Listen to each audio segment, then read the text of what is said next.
নমস্কার। শুরু করছি একটুখানি ভয় চ্যানেলের দ্বিতীয় গল্প, পিপাসা। সেদিন প্রচণ্ড জ্বর ছিল।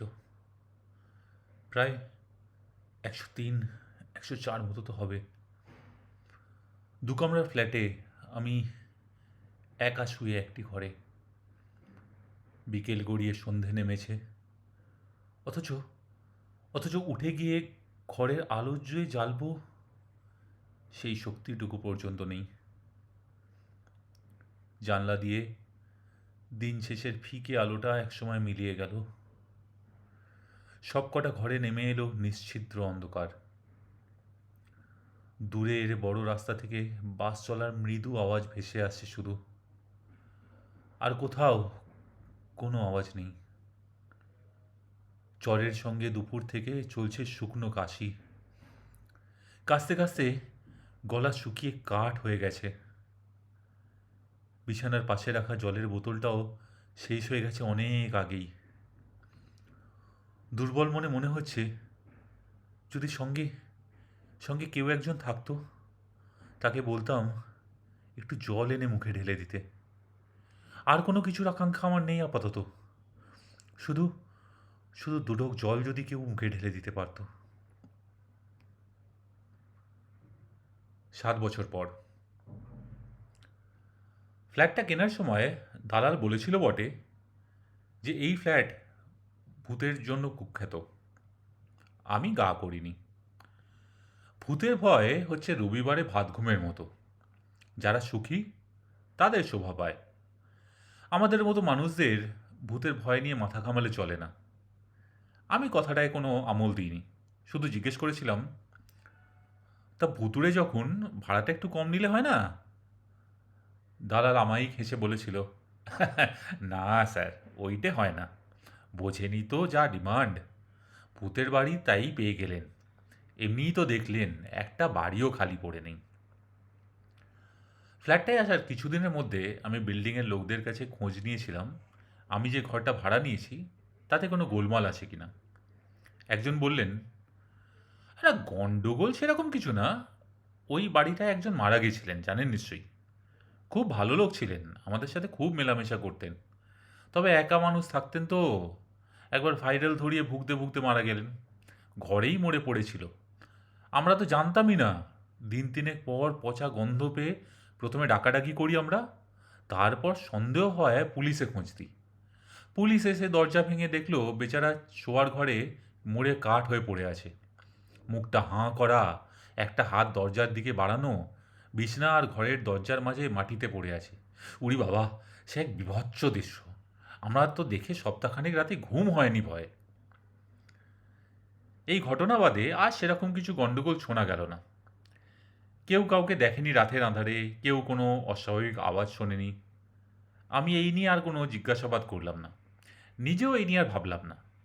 আমার দিনগুলো এই নতুন ফ্ল্যাটে নির্বিঘ্নেই কাটতে লাগলো।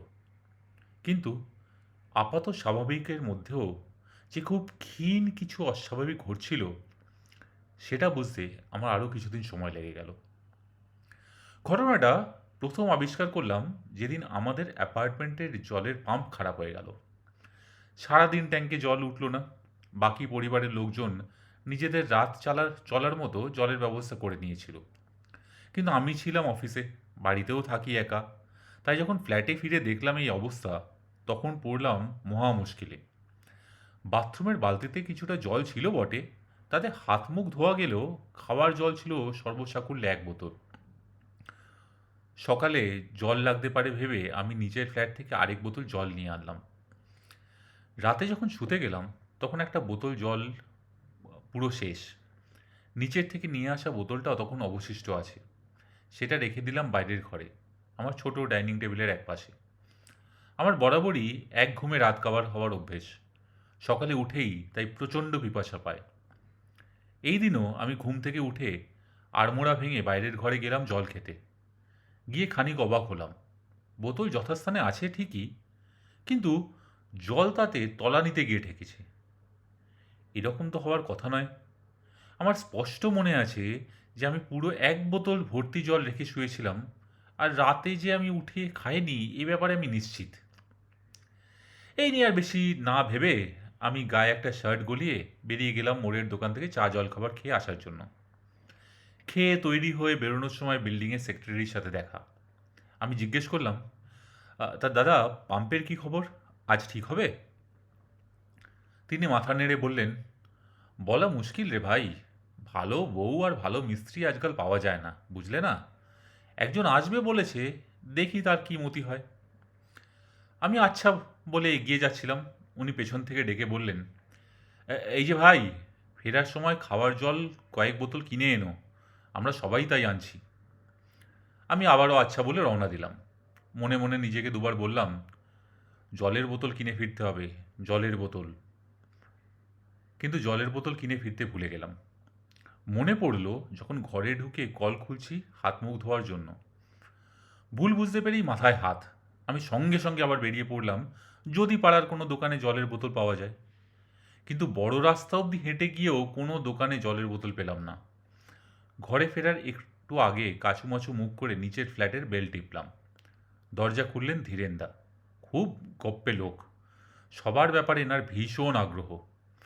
একদিন এই জলের ঋণ আমায় শোধ করতে হবে আমার নির্লিপ্ত জীবনের গল্প বলে, তা আমি জানি।